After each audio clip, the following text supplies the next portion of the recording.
You did well today, Mr. Bennett. Simply keep the ice pack on your knee for 30 minutes or more if necessary. You've already taken ibuprofen and acetaminophen, so no more for 3 hours. Yes, I remember. When do you come? Well, today is Monday. Tomorrow you will do the exercises, and I will come on Wednesday.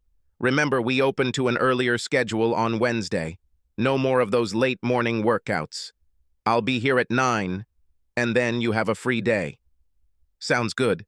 Drive with caution, Maggie. I'm not going anywhere. The last phrase made her chuckle. I couldn't go anywhere yet. She's nice enough when she's done, but she's a damn sadist when she's working on me. 10 days ago, I had knee replacement surgery on my right knee. I've heard stories about post-op physical therapy, and there's nothing good about them other than it won't last forever. I thought that I could survive almost anything if I knew that the end was not far off, but probably everyone I know has a higher pain threshold than me. It was torture. The whole idea of physical therapy after knee replacement is to achieve at least 90 degrees of knee flexion. Sounds simple, right? The surgeon cuts the tissue, and then the tissue is restored, connected by fibers and fused together. The problem is that the severed segments tend to attach to whatever is nearby, and physical therapy is designed to break down all of these unwanted attachments until the knee begins to function properly and bend as expected again. Think about this while you pour me a beer. The therapist got into her car and drove away. In case anyone's wondering, her name is Maggie. Actually, she is a good child, but she has no pity. She has heard these screams before and knows that pain is the path to recovery. When I'm feeling generous, I call her baby. I think she's about 20, and I'm 57. So to me, she's a child. Not that it matters, but my name is Henry Bennett, and I make custom kitchen cabinets in a small 4-person workshop that I own. And yes, one of these people is a woman, and she's a damn good carpenter and cabinet maker. But I'm old school, and saying shop for 4 people just doesn't sound right. I'm thinking about expanding the business and making furniture, mainly Windsor chairs, so I'm not thinking about retiring. I seem to be standing up and down, squatting, standing and then kneeling on this hard floor all day long, so somehow the cartilage in my knee wore out and I got some factory replacement parts. So I'm sitting here at my window with my leg up, ice on my knee, watching Maggie drive away, when I noticed Jenny Carpenter pulling into her garage across the street. The Carpenters are about 20 years old. Chris is also a carpenter by trade, which makes his last name even more ironic, and he is working hard to start his own small company of carpentry contractors. They do good work and are in demand by homeowners who need repairs and remodels, as well as mid-size companies that often need additional specialists. I know he has dreams of expanding his company to become a major new home contractor, and we talked at length about how to grow a young company. This is something I know a little about. Seizing the opportunity, Jenny is an attractive blonde who works for one of the big investment houses in the city. I liked her. I thought to myself, they really are the perfect couple, when he saw a black BMW approaching her driveway. You don't often see cars like this in this area, and you don't often see a guy in an expensive suit walk through your neighbor's front door like he owns the house. But that's what I saw that day. I watched Jenny's house while I held the ice on my knee. After half an hour of icing my knee, I go to the kitchen to get a sandwich. I know it sounds crazy, but I can't carry a plate and a drink at the same time while using that damn walker to get back to the living room. So I pack the sandwich in a paper bag and pour a drink into a cup, put both in the stupid basket on the front of the walker, and head back to my chair. I sit down in my seat and the BMW is still there. I also have some ice, so I put the ice pack back on my knee while I sit and look at the neighbor's house across the street. Time is running out. A long hour passes before the suit finally leaves. 10 minutes later, the garage door opens and Jenny leaves too. Cold, I tell myself. There are 1,000 completely worthy excuses for what I just saw. Jenny is not one of those. I'm trying to put it out of my head, but I'm bored as hell sitting here. Damn it, I need a book or a crossword puzzle or something to keep my mind occupied. The workshop called twice with fairly simple questions. I suspect that they just kept in touch, but I didn't feel abandoned. With nothing better to do, I decided to look through some chair design books and started brainstorming ideas for a line of simple, stylish chairs that we could make in the workshop. Late that evening, I was still sitting there, alternating between lifting my leg and doing flexion exercises, and going for an ice pack while I worked on books on chair design. While reading, I drew some design ideas. I tried to develop something traditional but convenient. It was already dark when I happened to look up and saw Chris's SUV pulling into their garage. Jenny's car was already parked in its usual place. That's when my thoughts went back to the black BMW and the driver in a fancy suit who seemed to act like he lived here. I started collecting my sketches and notes when I saw Chris crossing the street. He was heading towards my house. I walked slowly to the door and opened it just as he appeared. I stepped back to let him into the house, which turned out to be more difficult than one might think with those damn walkers. "Chris, what brings you here?" "Well, Jenny thought that since you're recovering and can't spend much time on your feet, you might like a home-cooked meal. So she packed dinner for you and sent me across the street to deliver it."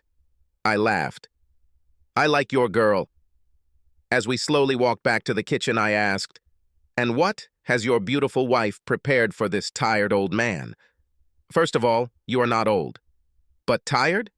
I was still laughing, but Chris was indeed the first visitor I'd had all day, other than Nurse Payne, and I was enjoying his company. He placed the food on the table and began to unpack it. There was a big bowl of corn chowder, some ham biscuits, and a nice salad. "My God, there's enough here for both of us." "Oh no, no way. If I eat even a piece, my wife will find out and I will have a lot of problems. It's all for you."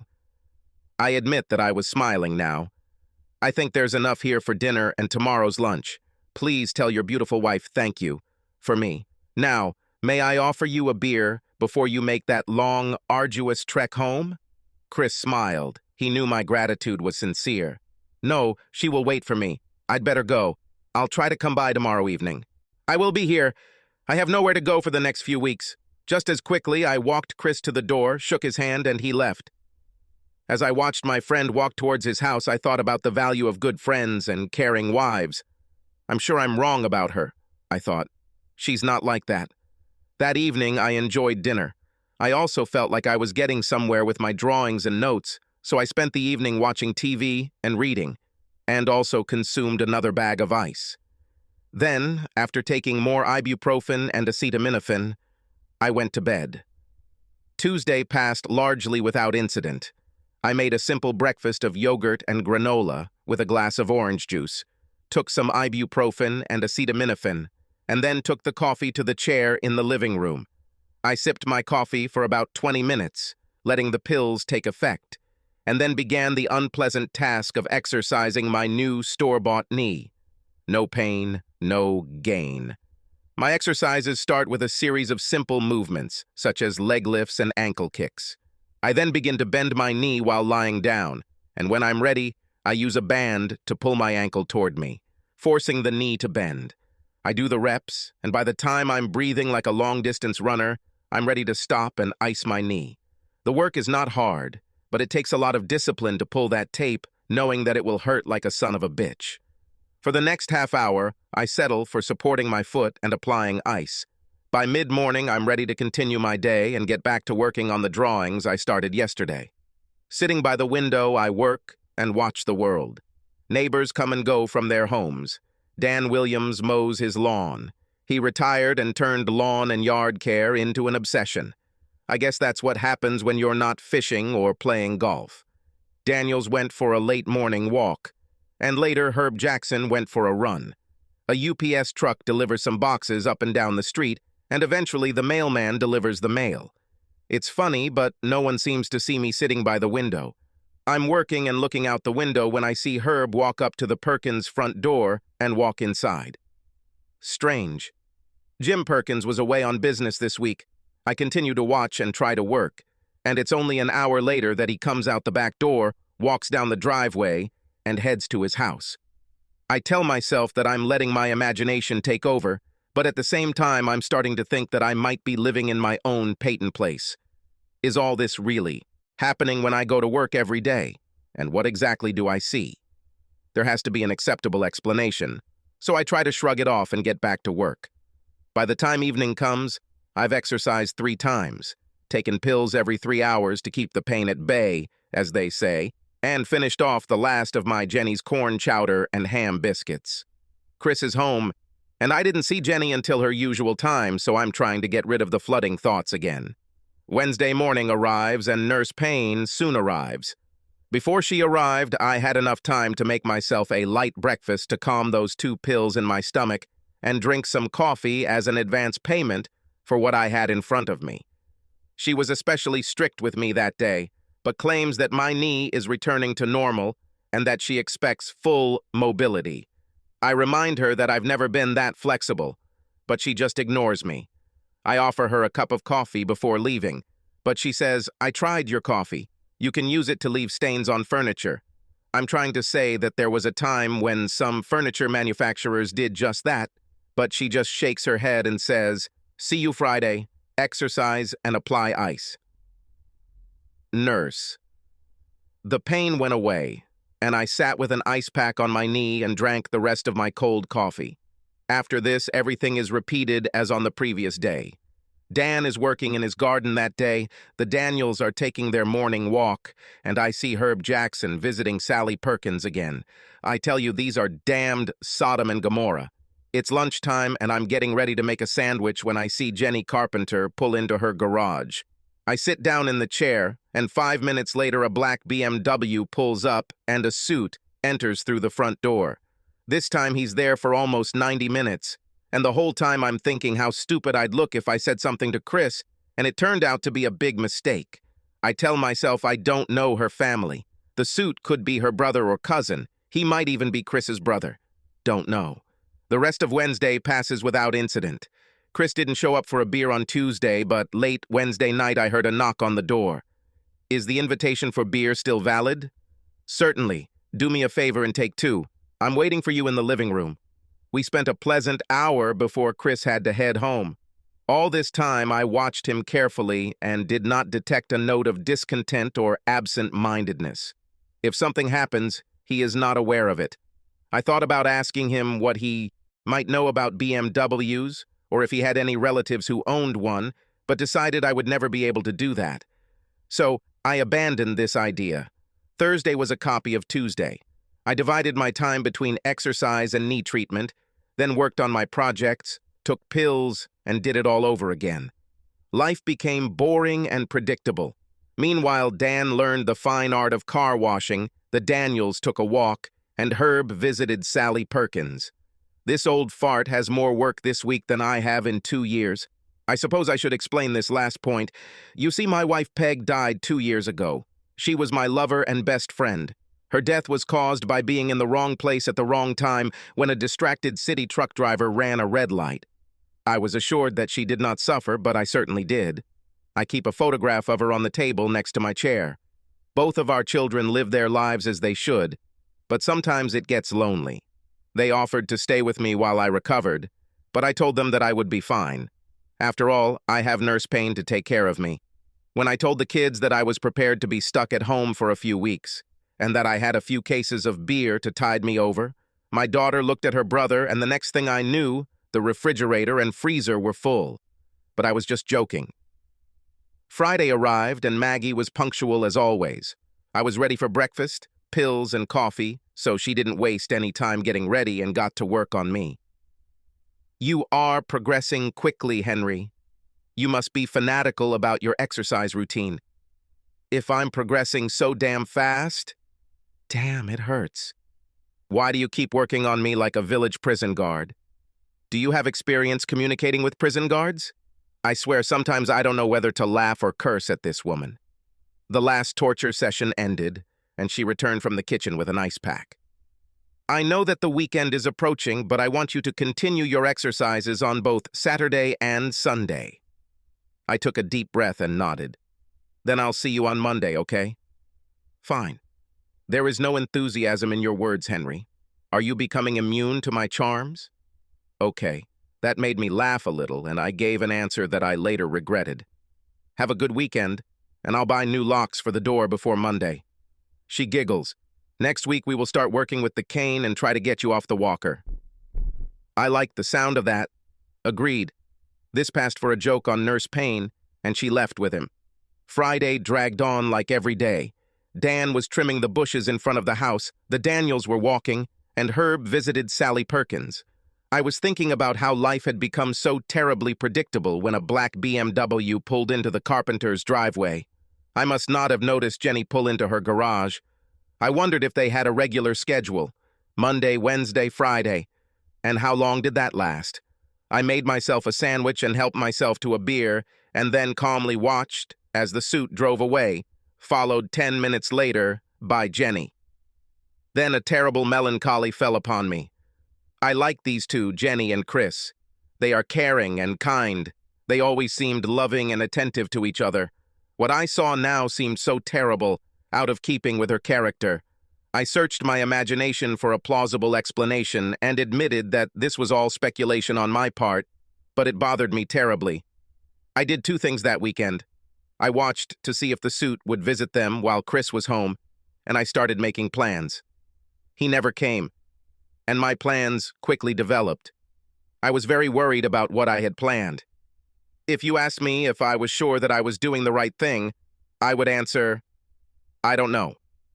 What I did know was that if I approached Jenny with anything resembling an accusation, she would deny it. I would be called an abusive old man, and I would lose 2 friends. If I contact Chris, he will attack me, and again, I will be branded an abusive old man and lose 2 friends.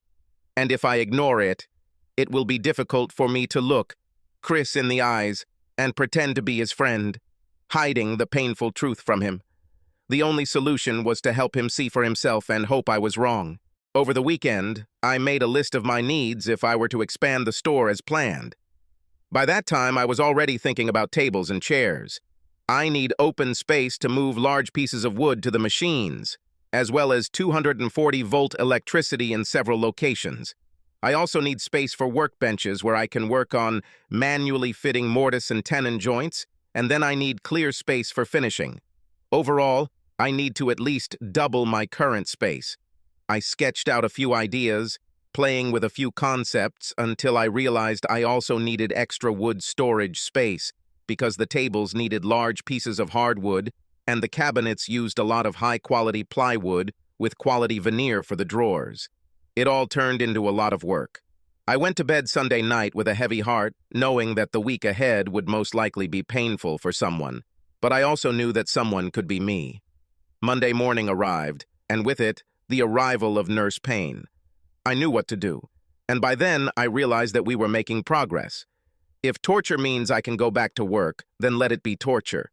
She left me again sipping my coffee and balancing the ice pack on my knee. I tried to work, but my mind couldn't concentrate. Dan mowed the lawn again, and the Daniels went for a walk. Jim Perkins had returned from his travels, but still had an office in the city where he worked, so Herb visited Sally Perkins again. I couldn't help but wonder why anyone would stay in a marriage if they felt the need to cheat on their spouse. Is it money, security, or just a bad habit? Was this a game for them? Some despicable way to add a little excitement to their boring lives? They probably think they'll never get caught. I liked both Herb's wife and Sally's husband. They deserve better. It was midday, and I watched as Jenny pulled into her garage and lowered the door. 5 minutes later, a black BMW pulled into the driveway, and I saw the suit re-enter the carpenter house as if he lived there. The decision was made, and I knew what to do. An hour later, the suit left, and after a while, Jenny left. It broke my heart. Monday and Tuesday passed without much incident. I tried to take care of business, answered random calls from the workshop, and watched the neighbors. It seemed like nothing had changed. On Wednesday morning, I watched Chris go to work. Maggie arrived and checked on me, and then I sat with ice and coffee and watched her drive away.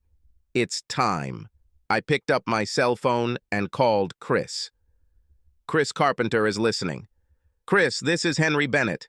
How are you? Okay, Henry, what do I owe? This phrase pierced me like a knife. If everything goes the way I expect, no one will enjoy it. I was wondering if I could tempt you with a sandwich and a beer for lunch. I heard him chuckle. Wow. It's hard to refuse such an offer. And since you'll be here, I'm thinking about expanding my workshop and would like to see what ideas you might have. Chris thought for a moment. Of course, I can come by your place this evening and we can work on your ideas. But now it's time for the big hype. Actually, my children are going to come to visit today, and I already have everything ready. I was hoping you could come today at, say, 11:30 or noon. I hated lying to him like that. Of course, why not? I could use a break from my routine. Okay, I'll come by lunchtime and we can talk about the new workshop. Great. See you. I felt like crap. There are a dozen ways this could go wrong, from Chris calling his wife, Jenny, and the suit not showing up today, her seeing Chris's car in my driveway, and so on. I was sure that I could claim ignorance anyway, but wouldn't that make me a coward? Unfortunately for everyone, Jenny and the suit turned out to be just as predictable as the rest of my neighbors. Chris arrived around 11:45 and joined me in the front room. I laid out all my notes and drawings, and after Chris brought us each a beer from the fridge, we settled down with sandwiches, chips, and a cold glass. Then everything went according to plan. We sat down at a table near my front window and began going through the list of my needs as I saw them. I showed him a drawing of my current workshop and started showing him sketches of what I had in mind. At 12:05, Jenny pulled into her garage. Chris watched her for a while with a slightly confused but happy smile on his face. And then we resumed our conversation and were in a fairly productive stage of making plans when a black BMW pulled into Chris's driveway at 12:10. Chris was talking and suddenly stopped when a suit came out of the car and walked through his front door again as if he lived there. I silently watched my friend and waited. He tried to return to the drawings, but to no avail. I guess about 10 minutes passed as Chris tried to talk, studied the plans, but went back to watching his house until my friend said, "Excuse me." Without another word, he stood up, walked out the front door, and crossed the street to his house. It was strange, but I could swear that this time I watched a man walk through his own front door, as if he no longer lived there, and wondered how long he would be my neighbor.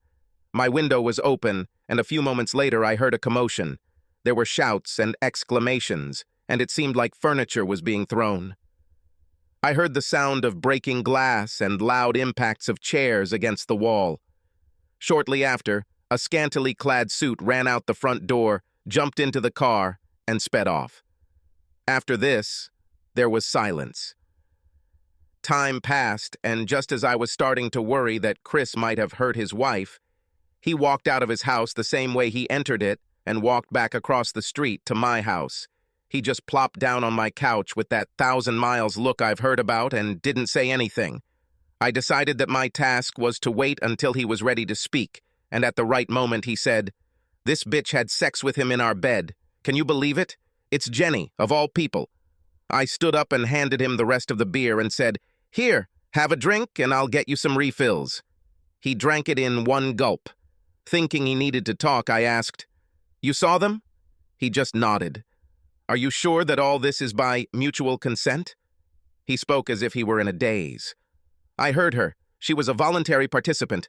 Despite all my observations and plans, I did not know what to do next. So I brought Chris a second beer and sat back down to be the engaged listener I assumed he needed. Finally, he began. "A husband should never expect what I saw. My wife was naked with this idiot. She made all the same sounds as with me, only louder. She enjoyed it. Then Chris looked at me and said, 'I saw him when he got off her. There's nothing special about it.' This was meant to be a leisurely discussion, and I needed to let my friend talk as much as he wanted. When he was silent long enough, I said, 'I heard a lot of noise, as if glass was breaking and furniture was being thrown. You haven't done anything that you regret, have you?' 'No.' Then, after a pause, he said, 'No, except for marrying this cheater.' At this time, I saw Jenny's car slowly backing out onto the road. She seemed to hesitate for a while and then left. I think I just saw Jenny drive away. Yes, I told her to get her cheating ass out of the house." Chris's hands were shaking and his complexion looked like death. I knew that the next phrase would sound bad, but it had to be said. You need time to come to terms with what just happened. It may not be the end of the world. I'm not saying it will be easy. But I know that the girl loves you. Maybe you can make the relationship work when you have some time to think about it. The look he gave me was not reassuring. That's when I made my big mistake. Thinking that misfortune loves company, I blurted out, "You are not alone. Herb Jackson visits Sally Perkins' house every day while her husband is at work." Chris just shook his head in disgust and muttered something under his breath. Then he turned to me. "You knew, didn't you? Is that why you asked me to come today? What's the matter? Does this asshole really show up every day like clockwork?" I tried not to interfere, but you can't refuse Chris. Well, with great reluctance I replied, "Mondays, Wednesdays, and Fridays, as far as I can tell." "For how long?" Chris's rage grew. "Last week, and now this week. I don't know how long this has been going on. For a while, I stopped worrying about Jenny and started worrying about myself." Chris showed signs of being beaten, and there was anger in his eyes. I remember thinking, this is what happens when a wife cheats on her husband. She strips him of his pride, and then his anger takes over. For a moment, Chris's anger seemed to dissipate as my friend buried his face in his hands and began to sob. At that moment, I was overcome with regret, and again I wondered if I should have just closed my eyes and let things happen as they were meant to, but these idiots were parking their car right in front of the house where all the neighbors could see it. What did they expect? At least Herb is trying to be a little standoffish, although I don't respect him for it anymore. After that, there was a long and mostly quiet hour as Chris drank his second and eventually third beer. I tried to find a way to reassure him that his action was justified while reminding him that she loved him, even if it didn't seem that way right now. I don't know how successful this was. Using his cell phone, Chris informed the office that he would be out today and eventually went home after I invited him to stay, as long as he wanted. He just shook his head and said, "Sooner or later I will have to face this, and it's better if it happens sooner." He left his car in my driveway and returned home to a broken man. An hour later he returned and I poured him another beer. He said, "I cleaned up almost all the mess." Perhaps there are still shards of the broken mirror in the carpet. When I asked how the mirror got broken, he smiled. The son of a bitch ducked down. The chair missed him and hit the mirror. In a stupid attempt to support him, I said, "I was surprised that he was able to leave on his own." "Yes, I'm sorry about that. So that's good. You don't want to end up in jail because of this asshole." He just shrugged and shook his head as if he didn't know. We sat and drank until the evening. I reheated some leftover roast in a failed attempt to sober up, and Jenny never came home that night. Then, long after dark, Chris made the lonely journey to his home. Chris's car was still in my driveway Thursday morning, so I called him at home after the allotted time, hoping he might be up and sober. He didn't answer the first time, but called back half an hour later. He was in the shower when I called. I asked him, "Would you like to have breakfast? I can cook, or you can take us somewhere." "Why don't I go? Are you able to drive?" He just laughed sadly and said, "Yes, I can drive a car. I'll be there in 10 minutes. He kept his word and was at my door 10 minutes later. We stopped at a diner in town where I decided my job was to just listen if he wanted to talk. There were other people around us, so we were quiet. Jenny called late the night before, trying to apologize. She spoke through tears, and to Chris's credit, he kept himself under control. He wasn't ready to meet her, so she said that when he was ready, she would be at her sister's house. After that, I heard little about their confrontation. Chris would come over once or twice a week, and we would drink a few beers while he asked vague and mostly introspective questions about marriage. I got the clear impression that things were not going well. This impression was confirmed when a for sale sign appeared in the yard of the house. He said they were getting a divorce, and that he was grateful that they didn't have children yet. The most telling thing he said about this was that in therapy, Jenny admitted that she was very good at separating her life, and that her lover had nothing to do with their marriage. Chris just shook his head and muttered, "You damnly are," and that was the end of our conversation. He learned that the affair had gone on longer than he could forgive. It was sad to see their marriage fall apart, and I asked myself many times if I should have just turned a blind eye to it in hopes that Jenny would wise up and Chris would never find out. Inevitably, I asked myself how I would feel if I were Chris, and each time I decided that I would hate the friend who kept this secret from me.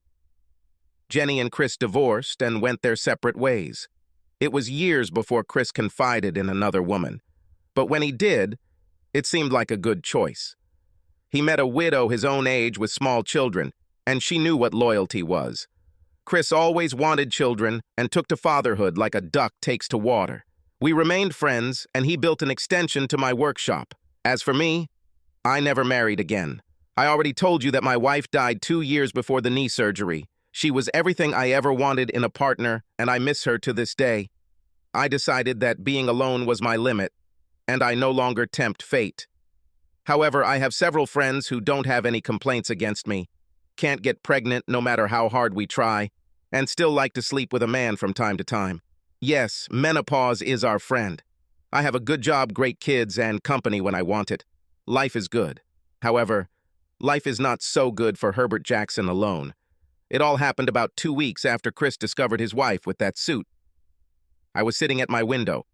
By that time, I was already able to get around quite well with the help of a cane and divided my time between the office and home. I wasn't ready to work in the workshop yet, but I was gradually getting there. I was reviewing plans for a kitchen remodel and putting together an estimate when I heard the familiar sound of glass breaking and furniture hitting the wall. I looked at the Perkins house and saw a naked Herb Jackson running out the front door and running down the street with his pants in his hands, followed by Jim Perkins swinging a baseball bat. I told myself, another one caught. Jim seemed very motivated, and I estimated Herb's chances of making it home were no better than 50-50.